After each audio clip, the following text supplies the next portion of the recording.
Alhamdulillah, puji dan syukur atas kehadiran Allah Subhanahu wa Ta'ala yang telah melimpahkan rahmat dan hidayahnya pada kita semua sehingga kita dapat berkumpul di masjid ini untuk melaksanakan salat tarawih malam ke-8 bulan Ramadan 2024 1445 Hijriah.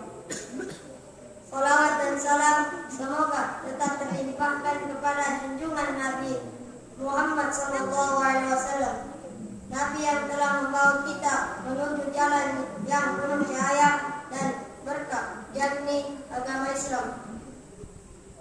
Jamaah salat tarawih dan witir yang dirahmati misalnya, akan tetapi bersifat menyeluruh untuk memetik pesan dan teladan dari perjalanan hidup Rasulullah serta jihad perjuangannya dalam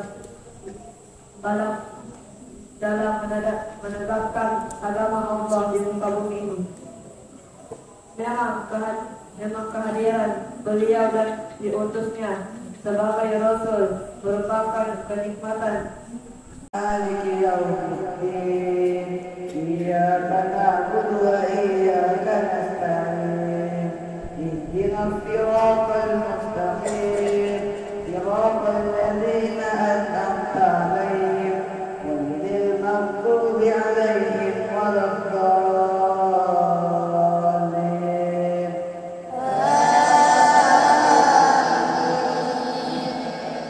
Bismillahirrahmanirrahim.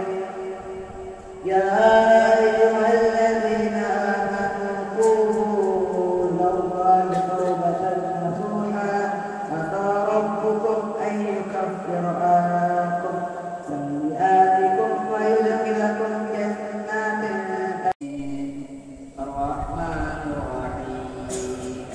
Maliki yaumiddin, iyyaka na'budu wa iyyaka nasta'in, ihdinas siratal mustaqim, siratal ladzina an'amta 'alaihim, ghairil maghdubi 'alaihim